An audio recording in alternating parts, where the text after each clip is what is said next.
entice readers to see the world as if it had not been repudiated by these people, as if it had not been desecrated or desacralized. And we'll come to the meaning of that in a moment.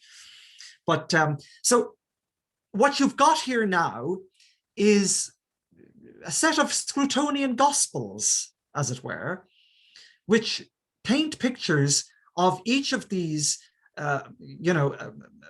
apostles of destruction and how they went about desecrating the world that beauty made. So we're not merely talking about or discussing Roger's take on a group of thinkers which have caused untold damage within the academy and across culture writ large. We are talking about the very essence of what Scruton does. He responds to the way these people have made the world, trying to undermine what they've done by showing up their defects and the appalling legacy that they leave behind them, and to school people who take up this book, not only, as I say, in the sheer, evil that many of them perpetrated upon the world, but also showing you how you can retrieve something of the world that they deny or that they repudiate or that they attempt to destroy. And that world is the world that Roger proposes for us tonight in this final reading. It's no mistake that the original version of this, What is Right, in Thinkers of the New Left, was the opening essay that I put into the Roger Scruton Reader. I opened the book with that, What is Right. It's a different essay, very much the same themes, but differently formulated. And he does this essay in different ways in different areas. I mean, for example, he has the one, as I say, that I used in the Roger Scruton Reader, which is the introduction to Thinkers of the New Left. It's reworked for Fools, Frauds and Firebrands as the final chapter. There is a much more enhanced version, which I would recommend to you if you can get a hold of it. These texts can be because they're rare, can be quite expensive online. But this book here, Conservative Texts, which I've just read from in terms of the Hegel excerpt, Conservative Texts, an Anthology. In that book, his introduction is as fine, condensed, just merely it's called What is Conservatism? And over 15 or so pages, he gives you one of the finest assessments of, I mean, you can't do better if you want to get a handle on what conservatism is in a short, very quick read.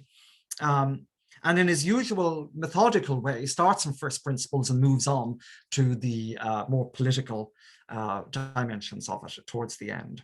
The great thing about Roger, of course, was that he always did start from first principles in everything he wrote. He started from the baseline, from the very basic expression of whatever it is he was talking about, and he moved right through to how it flowered in the political or the cultural situation. It's a good thing to learn. And it's why so many people find him an attractive writer, because he leads them by the hand from the very outset. It's not plunging you in at the deep end, as it were. He rarely does that, rarely, if ever, does that. Now, so to see Fools, Frauds and Firebrands, as I say, as a kind of a book off the beaten track is a mistake. It's central to what he does. And although he doesn't name any of these people, not often, although there are references consistently, throughout his works, this is what he's reacting to. So it's a fuller account of what he's trying, the world he's trying to repudiate. He is repudiating the culture of repudiation, and he does this in this work. But how does he do it? And I think the best way to understand this chapter is just to summarize. He mentions it towards the end, but I think it's his greater and greatest philosophical contribution. which is that of personality or subjectivity. That's how he answers. Personality, subjectivity, personhood, or subjectivity, whatever way you want to say it, is how he answers the culture of repudiation in all his writings. You might say the common reaction of a Scruton student would be to say, no, this man is a teacher of aesthetics, and so he is. But you see, the thing about it is that Scruton answers the political crises of our time with aesthetics. Because remember, most of these people are taking their target at the heart of the culture, at the heart of what it is to be a cultural agent in the world. And so what he's trying to do is to re-enchant that world using his aesthetic wherewithal and saying to you, as I've said to you before in these talks, and as he says throughout his writings, that aesthetics is not a peripheral subject within philosophy, but it is central to philosophy. Scruton makes it central to philosophy. That is one of his lasting legacies, that it is not a remote, ugly sister.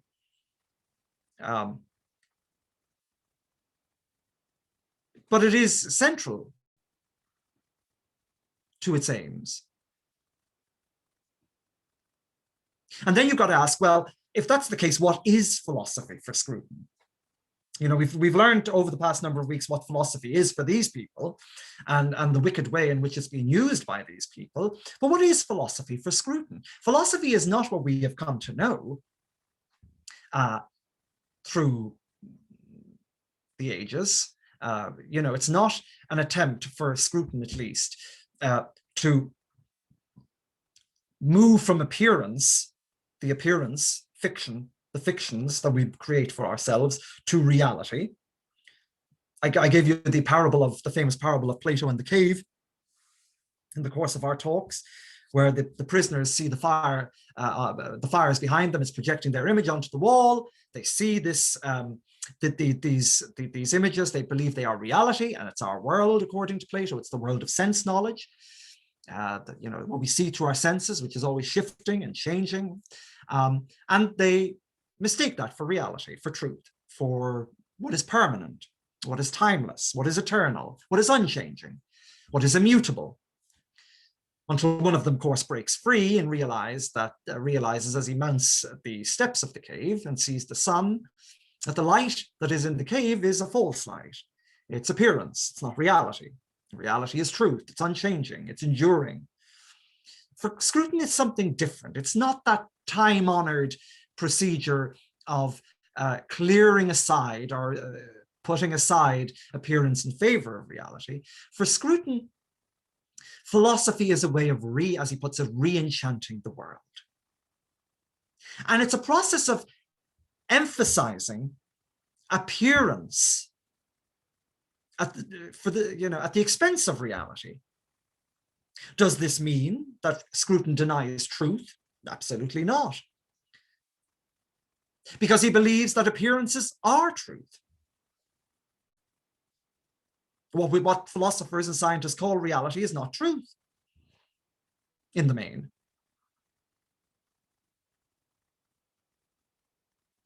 Now, appearances have to do with aesthetics. What appears to us. That's what aesthesis means. It's what appears to the senses, what it is charming and for the senses to behold. And he often quotes, as you know, the famous quote from, or the famous citation from Oscar Wilde, that it's only a very superficial man who does not judge by appearances. And he quips that quite a lot, but I mean, it's true. Because what he's doing there is something very profound. He's putting aesthetics at the center of the subject. He's saying that appearances matter more than so-called reality to us human beings who have to live on the surface of the world in our daily dealings. We don't think about the scientific or the physical composition or the material composition of the objects that we use. We don't think about the inner, biological structure of the human beings that we address.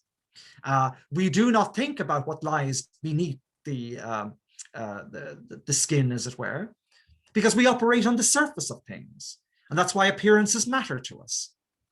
They are important because they allow us to find our way in the world, to converse with the world, to understand the world as a thing that we can respond to and that is responsive to us.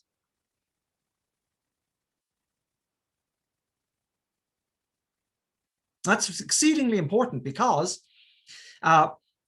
it means, again, in his oft quoted expression, that philosophy is now not the handmaiden of the sciences, as it has been traditionally. So philosophy for him is not the handmaiden of the sciences, but the seamstress of the Lebenswelt. The seamstress of the Lebenswelt. Lebenswelt. So the lived world, the world that you and I are in right now, the lived world. The seamstress of the Lebenswelt. That means that this philosophy, at least Scruton's type of philosophy, is attempting, as he says, to repair the rents made in Maya, on the surface of the world, basically. And those rents, those holes, have been put there by the apostles of repudiation that we've been discussing over the past 3 weeks.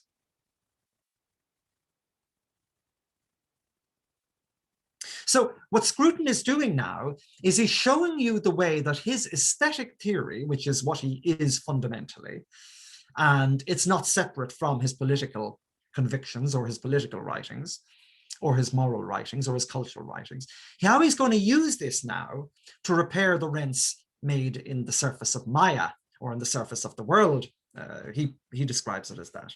And how his work is going to be, his philosophy is going to be, how he is going to be the seamstress of the Lebenswelt, how he is going to stitch back the surface of the world for us to see again and to find our homes there. And there's a reason for that, because the world that our friends have created for us these past 3 weeks is an impersonal world.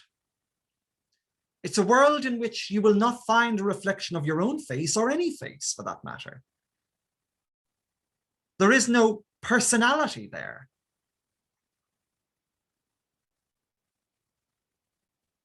There is no, as Roger consistently says, there is no I, as in the personal pronoun, I there. The world does not look back at us and smile.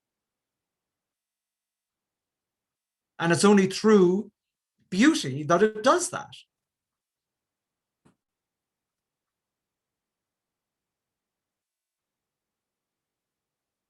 So beauty, while it is on the surface, is more important to us human beings than what lies beneath the surface.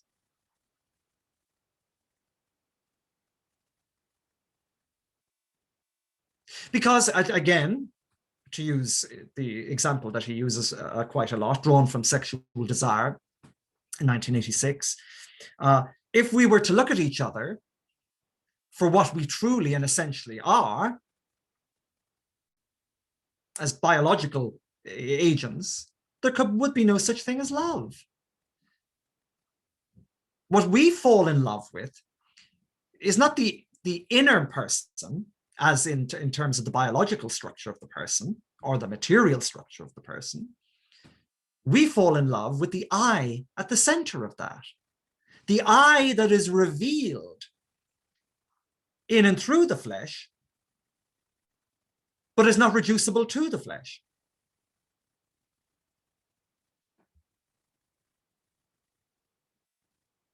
But that I will never be revealed without the cultural artifacts which enable us to identify it to see it, to respond to it, and to let it in some way stand over us in judgment.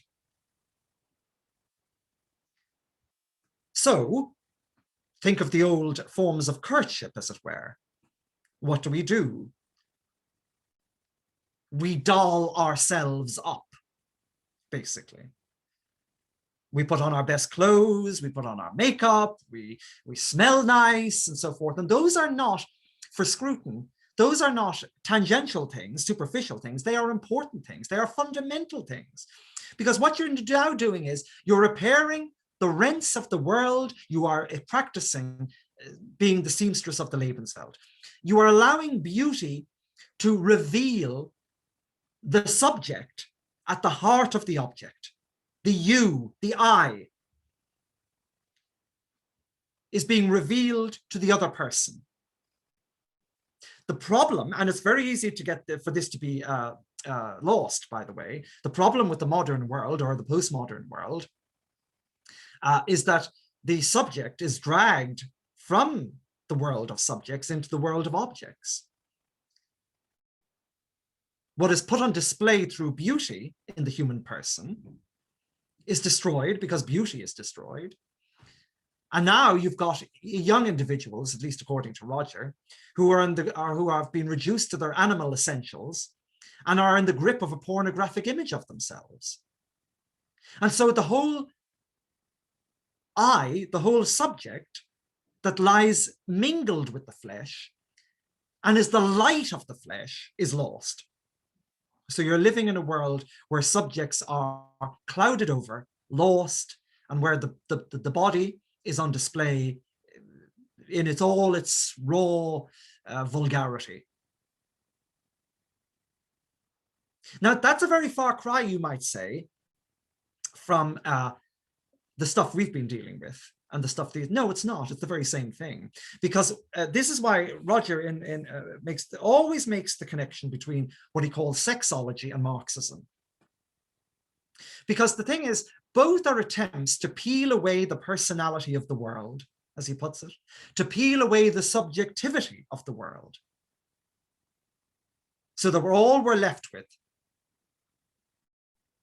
is the gaping entrails, the impersonal flesh, the impersonal world, and so on. So the first thing that the Marxists now will go for are the appearances. Culture is the first thing that will be destroyed. Why? Because it's through culture that we identify with the place as home. We see the subjectivity of the world and the subjectivity of the we, the first person plural now. So when we see the cultural world, it shines back at us, smiles back at us with a human face. And it's a face that we recognize because it belongs to us. It's our forefathers, what Burke calls our canonized forefathers. So that must be destroyed, because that is the mark of nationhood. And remember what Marxism does, and what all left-wing thinking does, it's a universalism. It has no time for nations. The first thing you do is abolish nations. Workers of the world unite, to invoke the common expression. The means of production must be in the hands of the workers. Who are the workers? This is a global universalist concept. It has no moorings. The worker does not belong to any space, does not have any home. The worker is a migrant. The worker works and finds his or her home wherever he or she lays her hat. So it's why we have year zero in Cambodia, and why the cities are emptied. This is a very diabolical episode, but it is illustrative of how far this can go. The cities are emptied after 3 days. There isn't a person in Kampuchea because they're all in the fields. The hospitals are empty. There are people on the first day of the Khmer Rouge's invasion of that city who are being run out of the hospitals with half amputated limbs hanging from their bodies, being sent to the fields. So the city after 3 days is like a ghost town. And so we start again. We go back to the fields. We all become one. Divisions, hierarchies, orders gone. Culture wiped out. Every vestige of what we have known and what we identify with, homes, etc., gone. Wiped clear. That's the personality of the world being pulled away. And it just shows you, you say appearances are insignificant. Appearances are vital. This is what Scruton spent his life defending. When you, all it takes is for someone to, they're easy to destroy. It takes an afternoon to destroy the appearances. But once gone, sense of identity, sense of belonging, sense of home, sense of worth, sense of value, sense of domestication, sense of value, destroyed. And rarely to be recovered at that. And once they go, then those what Roger called the intimations of the transcendental, or the intimations of the infinite, or the intimations of the sacred go.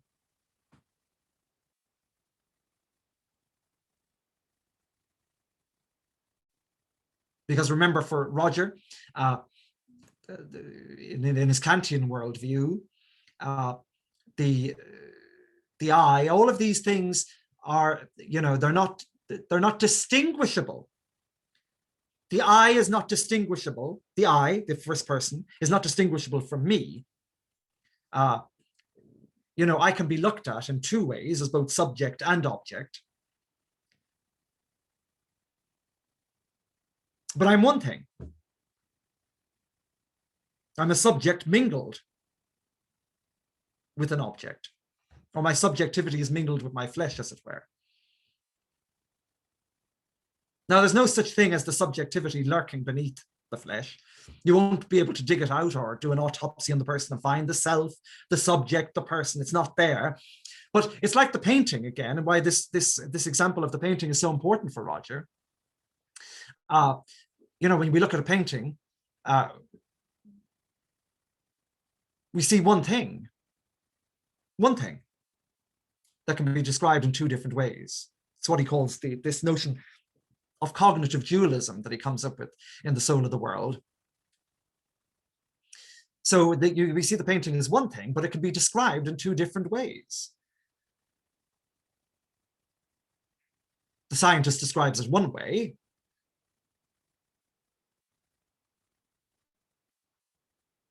You describe it another way. You see it one way, he sees it another way. Neither of you are wrong, but an inability to see what's at the heart of the painting is an inability to see, according to Roger.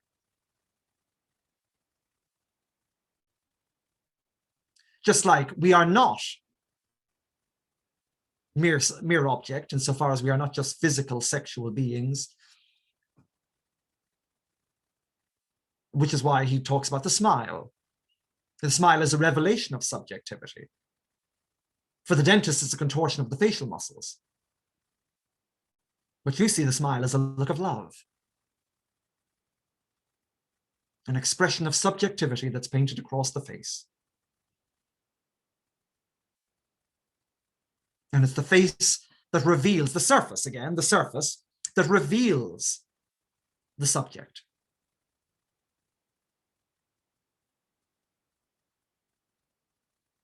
Which emerges from the material essence, but is not reducible to it, or emerges from, it's an emergent, what Roger in his technical mode calls an emergent property, an emergent property. It emerges from the biological organism of which we are, the biological organism that we are, but is not reducible to it.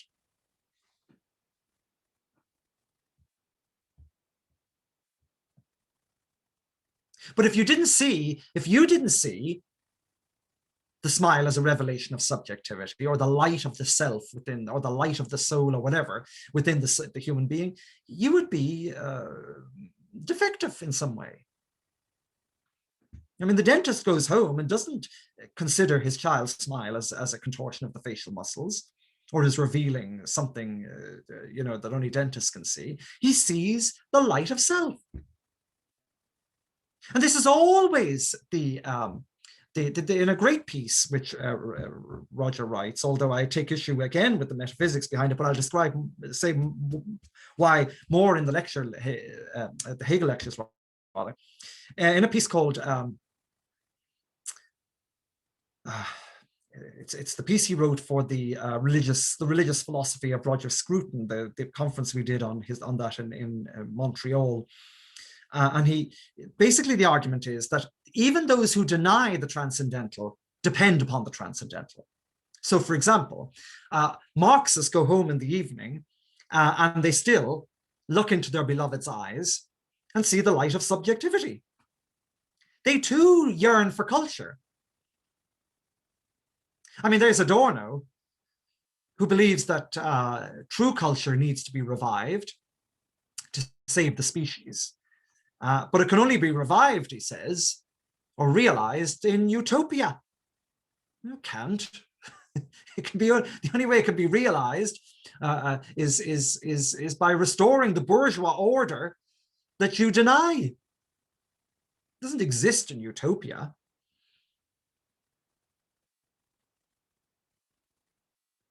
So that's a very complex argument that Roger makes, but it's a good one. That even those who deny the transcendental, rely on the transcendental in their daily dealings, when they're not in their white coats or when they're not pulling down institutions. Now, of course, so the first thing that the Marxist aims for, and what all these people aim for, is the personality of the world. As I said, the surface appearances go, the institutions must go. Because the institutions are also expressions of personality. As I've said to you before, we talk about institutions as if they were beings possessed of personality, as if they were subjects. And when they're assaulted, we feel violated. Just as we feel violated when our houses are ransacked. Or when someone, rifles through our belongings, we feel violated. We feel violated. So the institutions stand before us as bodies that express who we are. We embody them. We embody these bodies. They smile back at us and say, that's who you are. This is who you are. It's how we make the common home. And they mediate all our transactions, so they must go. Because again, it's an expression of belonging, an expression, in this case, of nationhood. Whether it be the law, whether it be the democratic procedures that we have, whether it be the judiciary, the independent judiciary. And of course, once that goes, nothing can be held to account. And thus the world suddenly starts to look impersonal.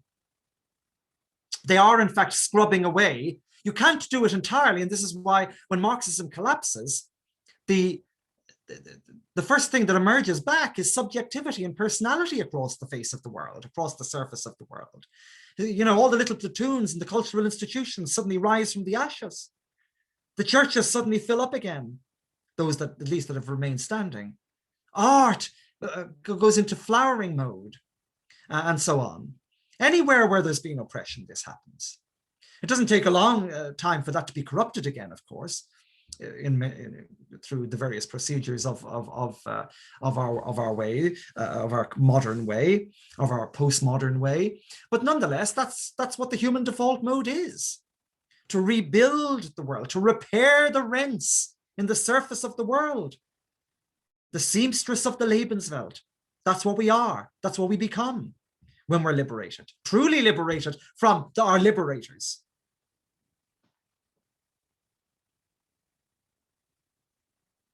And so the whole wiping away of the appearances, wiping away of subjectivity, wiping away of personality, and wiping away, might I add, of private property.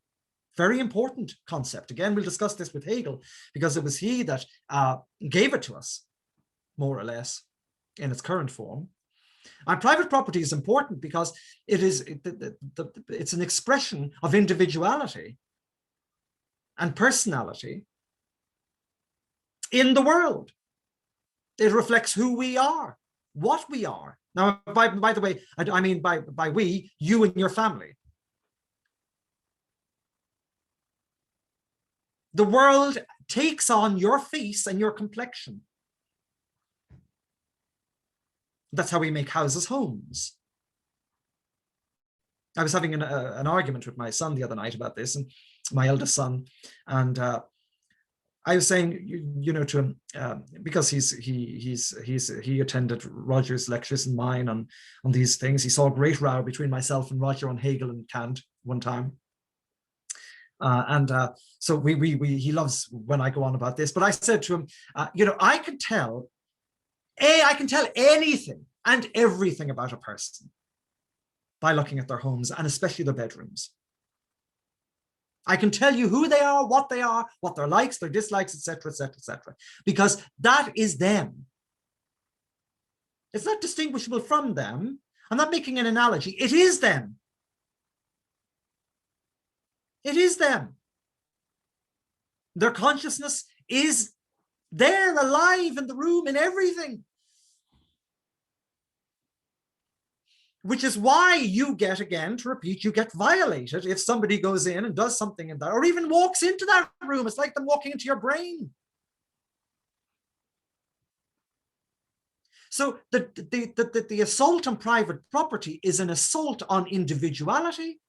It's an assault on autonomy. It's an assault on personal expression. It's an assault on personal value.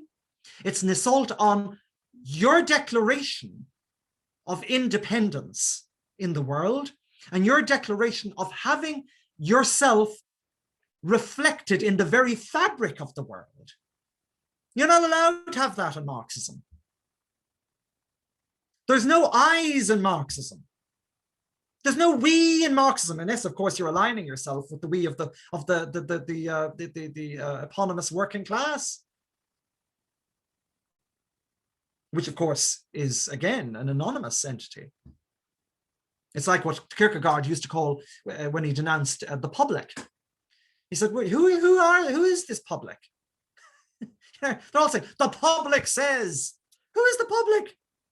Who is the we? You know, it's he says, you know, for prescient, by the way, given the way we live now in Siberia, Cyberia. He said, you know, that for many hours a day, we join the public and we become this kind of ghost-like entity. You know, we read the newspapers, and he's writing now in 19th century Denmark, and we become part of this phantom. Yes, that's right. They say. Says you as you're reading the newspaper, and suddenly you become part of the they, T-H-E-Y, and you lose your individuality and your singularity in the expression, in the terminology of Kierkegaard. And so who is this public? Who is this they? You know, do you call them up like an army, says Kierkegaard? Do you summon it? Do you summon the they? Do you summon the public? No, you don't. And that's the same thing with the workers. Who are they? The Marxist thinks it's everybody. Everybody ought to be like that, which is why the bourgeoisie must go and everything must go. That reminds you of individuality, of private ownership.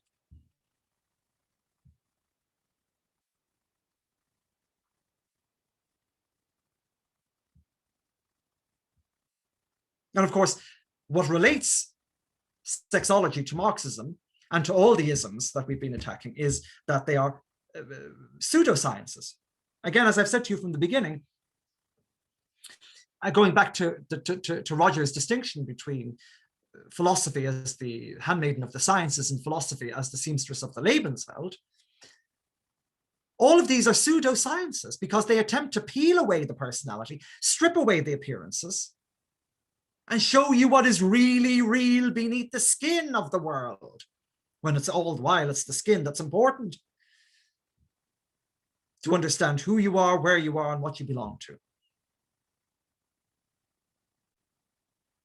So we're looking at the material essence, you know, the material base We must do away with the superstructure, the false consciousness. We must do away with anything that denotes the old expressions of courtly love, or the old expressions of the human being as a center of sanctity in sexology. That must go. And we must reduce ourselves, as he says, to our animal essentials. All pseudoscience, all in the name of science, whether it be Freudian science, whether it be the sciences, so-called, the pseudosciences of Lacan and his acolytes, or whether it be the science of Marxism. You know, the whole point of Marxism is to bring conversation to a stop, because now you're not dealing with appearances. You're not trying to defend the indefensible. You're not trying to defend the ephemera of culture, or the ephemera of aesthetics, or the ephemera of what Hegel calls spirit. You're just doing away with that. That's inessential. They call it appearance in the bad sense, the way the philosophers who thought of philosophy as the handmaiden of the sciences used to think of it, not the way Roger thinks of it, when he's talking about it being the revelation of the Lebenswelt.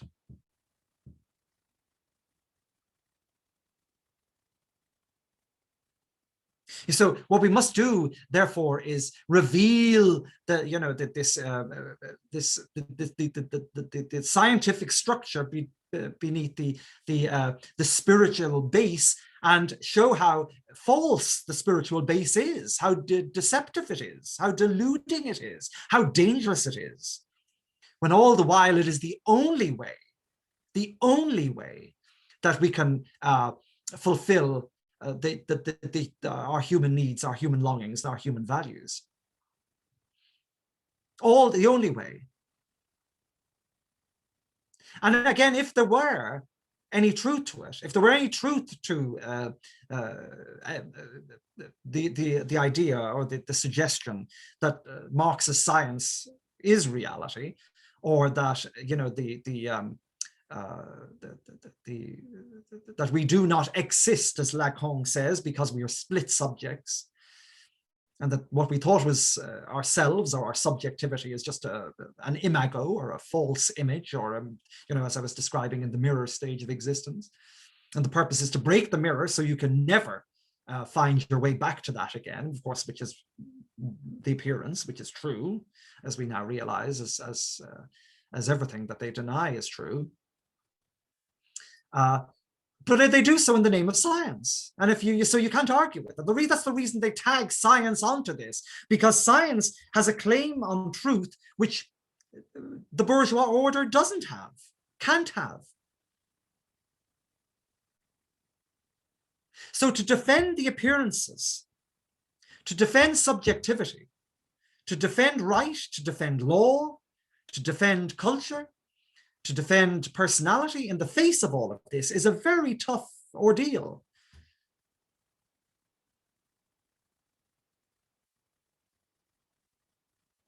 But the fact that virtually no one who has ever sat in a Lacanian psychoanalyst chair, or anyone who has ever had to live under Marxism, virtually no one, apart from those, of course, who are doing the analysis, or those who are part of the party and running the show, the ordinary person who has to live under these conditions, or suffer under these conditions, will tell you that there is no human fulfillment in that, and there never can be.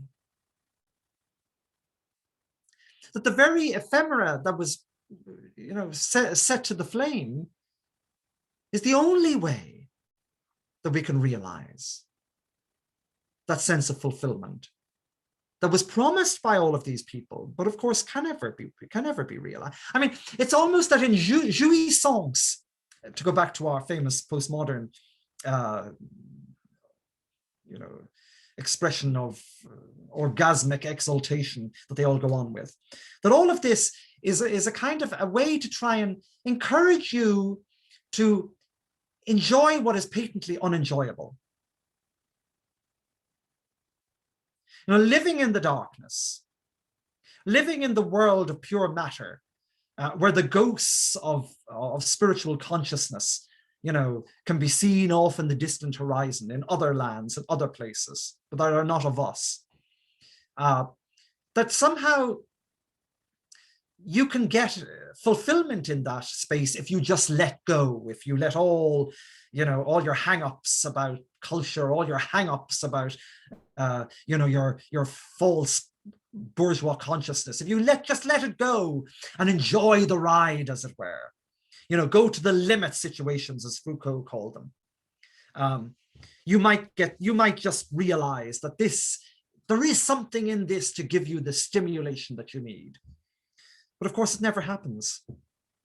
Again, if that were the case, then Don Juan, as we discussed last week in terms of Kierkegaard's writing in Either Or, would be satisfied, but he's never satisfied. Just as Foucault was never satisfied. And just as anybody who's lived under Marxism in any serious way or been forced to has never been satisfied. And this goes to the final point I'll make now. The reason that this is not mere conjecture on Roger's part, and certainly not conjecture on Hegel's part, who goes a step further than Roger in all of this, because he goes beyond Kantianism, is that when human beings are left to their own devices, when they are not experimented on by the wizards of the postmodern world who cast spells over them in order to break the imago of the false consciousness that they've been laboring under, or the material dark lords of the Marxist empire who force people to live in the absence of all appearances, of all culture, of all spirit, of all consciousness that can be identified, of all subjectivity, of all personality. That once that's lifted, once that goes, we return to those settled ways of doing things. And our first attempt, the first thing we do is try once again, without hardly thinking about it, to see ourselves once more reflected in the world, to make a stab for individuality, real individuality. Now, not the false individuality of the liberal world order, but the real individuality which stakes its claim to its freedom by building, dwelling, and thinking, as Heidegger put it. Building, dwelling, and thinking. And the private world is the first world that comes back into view in a world liberated from the liberators. Private property, one's private self, one's private life. In the world of the postmodernist and in the world of the Marxist, there's no privacy. Everything is out in the open.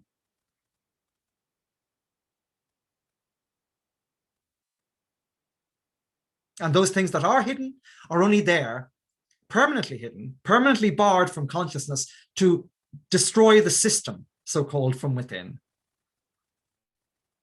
Like the big other or the little other of Lacan, or the holy other that can never be assimilated into the system and that cracks the system from within.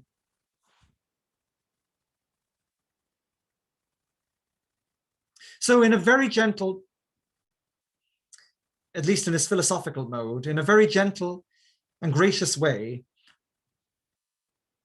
Scruton offers us a paradigm of restoration, if I may put it like that, a paradigm of restoration, where what we think of as superficial nonsense, if we're in our scientific or Marxist modes, beauty is the key to that restoration. But beauty for him in all its forms. As I said, even aging is beautiful. institutions are beautiful when they reflect the image of the community that has to function as a result of or in and through them.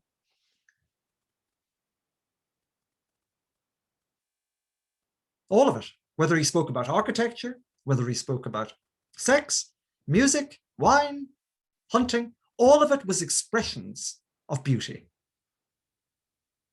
Individual expressions of beauty, repairing the rents in Maya, stitching together the Lebenswelt, so that subjectivity would once again shine from the surface of the earth, from the surface of the world, from the surface of the face, from the surface of the beloved, re-endowing the appearances with their halo of sanctity, in other words, and thus re-enchanting the human world.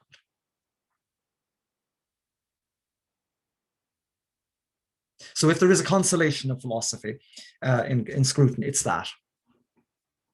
And it's very much at odds with the lust for desecration that his foes in this book yearn for and continue to yearn for even after his demise. Okay, I'll leave it there now and I'll open up to questions.